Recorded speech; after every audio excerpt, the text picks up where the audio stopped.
कर्रे गुट्टा का ऑपरेशन कैसे हुआ, अगर आप सोच रहे हैं और ये पीछे देख रहे हैं आप कि कितना सामान मिला है, बाप रे बाप, कितना सामान मिला है इस ऑपरेशन में, और ये कैसे प्लान हुआ, कितने सुरक्षा बलों को लगाया गया, कितनी रात भूखे प्यासे लगे रहे, कैसे जंगल में बम मिलते गए जिनको डिफ्यूज किया गया, सब कुछ जानना चाहते हैं तो इस खबर को देख लीजिए, सब जान जाएंगे।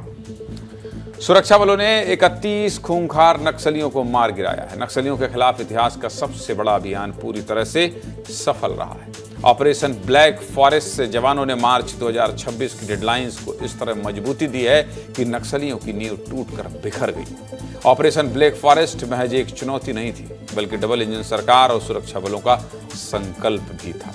नक्सलियों के खिलाफ सुरक्षा बलों ने एक ऐसा युद्ध लड़ा जो लगभग असंभव सा था। आज इस ऑपरेशन के बारे में सब कुछ आपको विस्तार से बताऊंगा। देखिए तस्वीर। सुरक्षा बलों को जानकारी मिली थी कि कर्रेगुट्टा की पहाड़ियों पर हिडमा और देवा जैसे बड़े नक्सलियों की मौजूदगी है, जिसके बाद 21 अप्रैल को सीआरपीएफ, डीआरजी, एसटीएफ और कोबरा की संयुक्त टीम ने ऑपरेशन ब्लैक फॉरेस्ट लॉन्च किया।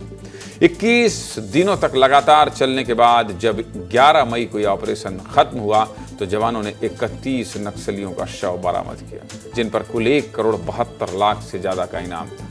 इसके अलावा बड़ी मात्रा में विस्फोटक सामग्री और आधुनिक हथियार भी बरामद किया गया। आखिर इस अभियान को ब्लैक फॉरेस्ट नाम क्यों दिया गया और इसे पूरा करने में 21 दिन का वक्त क्यों लगा, सबसे पहले आपको ये समझा देता हूं। देखिए, स्थानीय लोग इस पहाड़ी को कर्रे गुट्टालू कहते हैं।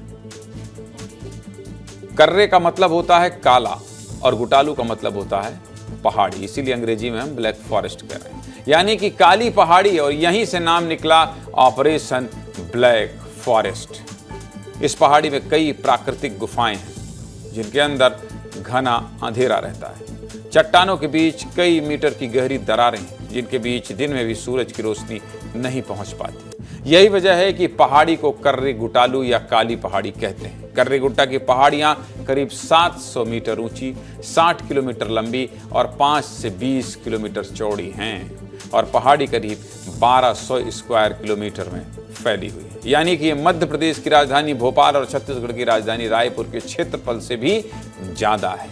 नक्सली इस पहाड़ी का इस्तेमाल ट्रेनिंग कैंप और गुप्त अस्पताल चलाने, देसी हथियार बनाने और पार्टी मीटिंग के लिए करते थे।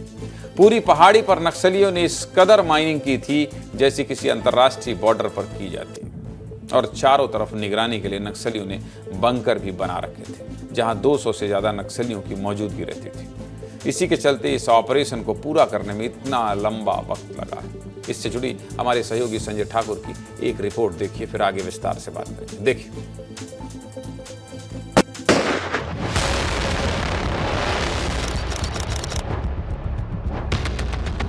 ये इलाका नक्सलियों का इतना मजबूत गढ़ था कि यहाँ नक्सलियों ने अपनी देसी हथियार बनाने की फैक्ट्री बनाकर रखी थी, और देखिए उसकी भी तस्वीरें हैं।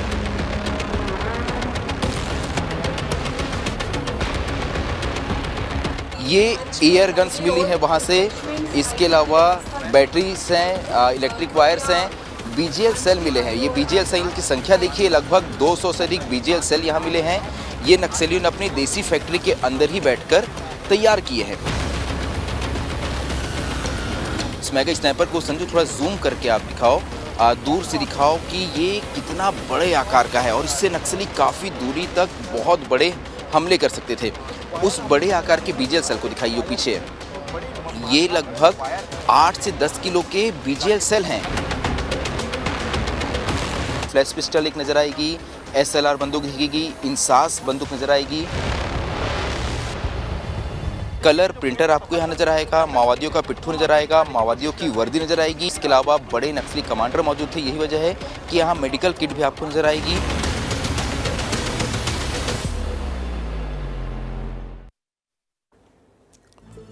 नक्सलियों ने 2 साल प्रयास करके कर्रेगुट्टा को अपना सबसे सुरक्षित ठिकाना बनाया था, लेकिन जवानों ने नक्सलियों के सबसे बड़े गढ़ को तबाह कर दिया है। कर्रेगुट्टा की पहाड़ियों से जवानों को क्या क्या मिला है, चलिए आपको ये बता देता हूं। देखिए आपको पीछे लेकर चलता हूं और क्या क्या मिला। देखिए, ऑपरेशन कर्रेगुट्टा सफल, नक्सलियों का आखिरी गढ़ तबाह, लेकिन मिला क्या क्या, इसको जब आप जानेंगे तो आपको लगेगा इतना कुछ मिला है, इतना कुछ मिला है। माओवादी ठिकाने 214 उस पहाड़ी में मिले, 214 ठिकाने हैं माओवादी के। इसके अलावा बंकर जहां छुप के रहते थे 150 बंकर मिले हैं, जहां नक्सली बाकायदा अपने कमांडरों को नक्सलियों से, सुरक्षा बलों से बचने के लिए बंकर बनाकर रखा है। 150 आईडी बम 450 आईडी बम मिला है। बाप रे बाप, ये बहुत बड़ा ऑपरेशन था। और क्या मिला है? बीजीएल सेल्स मिले हैं, ये देख लीजिए 818 बीजीएल सेल्स। देखिए इनकी तैयारी देखिए, यहां सब छिपा के रखे थे। इसके अलावा बंडल कॉर्डेक्स, ये क्या होता है? अच्छा, तार 899 की संख्या में बंडल, ये इससे ये लोग बम बनाते हैं। और वो जो नीचे कहते हैं ना कि कौन सा ब्लास्ट होता है, नीचे से जो ब्लास्ट होता है, बारूद, सड़क के नीचे बारूद बिछा देते हैं, फिर तार को ऐसे टच कर देते हैं, आईडी ब्लास्ट, इसी से करते हैं। अगला क्या है? ऑटोमेटिक हथियार भी मिला है। देखिए ये ऑटोमेटिक हथियार मिला है। इसके अलावा सेमी ऑटोमेटिक हथियार मिला है। AK-47 कितनी संख्या में? AK-47 की संख्या देखिए, AK-47 मिला है। स्नाइपर मिला है। मतलब ये नक्सलियों का वो गढ़ था जहां ये अपना सब कुछ छिपा कर रखे थे। इसके अलावा राशन पानी भी मिला। आगे बढ़िए, देखिए क्या क्या मिला है। 1.5 साल का राशन, मैंने आपसे कहा ना, 1.5 साल का राशन, 12,000 किलो राशन मिला है। सोच लीजिए आप। लोग कहते हैं कि नक्सली जंगल में कैसे रहते होंगे, कैसे खाते होंगे, कैसे पीते होंगे, कौन व्यवस्था करता होगा। आप सोच लीजिए 12,000 किलो 1.5 साल का राशन डंप करके रखते हैं और कहते क्या है? जल जंगल जमीन पर हमारा अधिकार चाहिए, हम गरीबों की आवाज उठाते हैं। और यहां माला माल बने बैठे हो। मेडिकल सामान मिला है, कहीं किसी को बुखार हो जाए, कहीं को किसी को गोली लग जाए तो ट्रे वहीं अपना इलाज कर लेते हैं। देख लीजिए आप कैसे। इलेक्ट्रिक सामान मिला है, देख लीजिए। प्रिंटर बाकायदा सब जंगल में होता है, सौर ऊर्जा से चलता है, वहीं से आता है नक्सली का शांति वार्ता वाला पत्र। और ये नक्सली साहित्य मिला है। नक्सली साहित्य मतलब नक्सलियों का वो सामान। और है भी कुछ, दिखाइए क्या है और क्या है। हथियार की फैक्ट्री 4 मिली है। ये देखिए जंगल में हथियार कैसे बनाते थे, रॉड से, लोहे से कैसे ये बम बनाते थे, कैसे गन बनाते थे, कैसे कट्टा बनाते थे, ये सब ये बताइए। हथियार की फैक्ट्री मिली। गुफाएं 250 हैं इस पहाड़ी में भाई। 250 गुफाएं हैं जहां नक्सली घुस जाते थे। क्या बता रहा था ना मैं भी कुछ देर पहले अपनी खबर में कि जहां सूर्य की रोशनी भी नहीं पहुंचती है, ऐसी गुफाएं हैं वहां 250। नक्सली मौजूद थे 300 से 400, जिसमें से 31 नक्सलियों का शव लेकर आए हमारे वीर जवान। इस सफलता को लेकर डिप्टी सीएम अरुण साव क्या कह रहे हैं, सुनिए।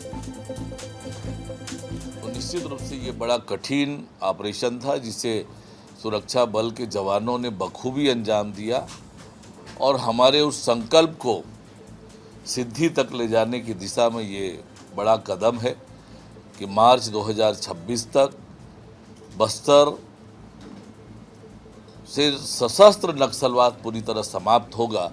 इस संकल्प को पूरा करने वाला यह ऑपरेशन था। सुरक्षा बल के जवानों को मैं बहुत बधाई और शुभकामनाएं देता हूं। ऑपरेशन ब्लैक फॉरेस्ट महज एक एंटी नक्सल अभियान नहीं था, बल्कि जवानों के शौर्य, साहस और ताकत का सबसे बड़ा सबूत था, जो इतिहास के पन्नों में स्वर्णिम अक्षरों में दर्ज किया गया। यह अभियान बस्तर के लिए एक नई सुबह का आगाज। सब कुछ आपको बता दिया। अब ज्यादा जानकारी के लिए आपको जानते हैं कि मैं कहां जाता हूं।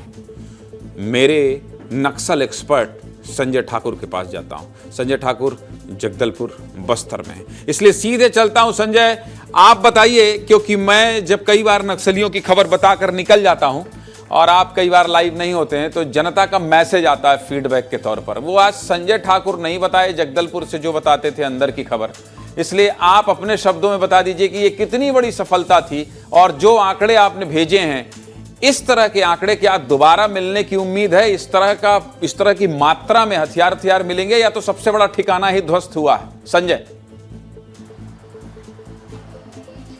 ऐतिहासिक ऑपरेशन है ना, इससे पहले इतना बड़ा ऑपरेशन कभी हुआ और भविष्य में मुझे लगता है कि ऐसी और कोई जगह नहीं है जहां इतने बड़े ऑपरेशन चलाने की जरूरत पड़े। ये ऑपरेशन कितना बड़ा था ये मैं इस उदाहरण से समझाता हूं। कल इस ऑपरेशन को कवर करने दिल्ली से भी कुछ पत्रकार साथी आए थे। उनके मन में एक सवाल था कि आखिर इस ऑपरेशन में 20,000 जवान लगे थे, उसके बाद भी 21 दिन का समय क्यों लगा? तो मैंने उन्हें उदाहरण से बताया कि दिल्ली शहर का कुल क्षेत्रफल है 1483 स्क्वायर किलोमीटर। अकेले कर्रेगुट्टा की पहाड़ी जो है वो 1200 स्क्वायर किलोमीटर की पहाड़ी है, यानी कि दिल्ली शहर जो सबसे बड़ा शहर है देश का, उसके बराबर ये पहाड़ी थी। उसमें भी कई जगह ऊंची चट्टानें हैं, कई जगह गहरी खाइयां हैं। हमने गुफाओं की तस्वीरें दिखाई, नक्सलियों का बंकर दिखाया। यही वजह है कि जो आम जनता समझ नहीं पाए कि आखिर इतना समय क्यों लग गया, क्यों 20,000 जवान 21 दिन खाक छानते रहे। इसीलिए बहुत बड़ा क्षेत्रफल है, 60 किलोमीटर लंबा क्षेत्रफल है। रायपुर से अगर आप चलेंगे तो दुर्ग शहर पहुंच जाएंगे। उतने लंबे क्षेत्रफल को 20,000 जवानों ने लगातार छाना। 500 से अधिक आईडीज को जवानों ने डिफ्यूज किया। 1000 आईडीज अभी भी वहां पे लगी हुई है। अभी भी वहां पे डिमाइनिंग का काम चल रहा है। ऐसा नहीं कि ऑपरेशन खत्म हो गया। अमित शाह जब एक जवान से मिलने गए, वो सहायक कमांडेंट सागर हैं कोबरा के, उनके चेहरे की मुस्कान देखिए। उनका एक पैर काटना पड़ा है। मैं आपको अंदर की बात बताता हूँ, उस तस्वीर में नजर नहीं आ रहा है। उनका एक पैर काटना पड़ा है। मैंने वो तस्वीर देखी है जब धमाका हुआ, क्योंकि अपने साथी को बचाने के लिए बहुत तेजी से आगे बढ़े। उनका पैर भी एक आईडी की चपेट में आया, उनका पैर काटना पड़ा। वो एक पैर के बिना वहां लेटे हुए हैं, चादर से उनका पैर ढका हुआ है। फिर भी जब अमित शाह पहुंचे तो वो मुस्कुरा रहे हैं। ये हमारे जवानों का जज्बा है जो लगातार इस तरह के ऑपरेशंस को जारी रखता है। यही वजह है कि इस ऑपरेशन को इतना महत्वपूर्ण माना जा रहा है और इस ऑपरेशन के जरिए सरकार ने एक सीधा संदेश दिया है कि अब ऐसा कोई इलाका नहीं है जहां तक फोर्स की पहुंच ना हो। कर्रेगुट्टा वो आखिरी पहाड़ी थी जो नक्सलियों का सबसे मजबूत गढ़ था, लेकिन इसे भी अब फोर्सेस ने ध्वस्त कर दिया है। ये जो जानकारी आप दे रहे थे, इसलिए मैं इसने विस्तार से सुना रहा था, ताकि आम जनता ऑपरेशन के पीछे की कहानी, इनसाइड स्टोरी जो हम बताएं, उसके अलावा क्या है वो भी सुन ले, समझ ले। बहुत बहुत धन्यवाद संजय आपका।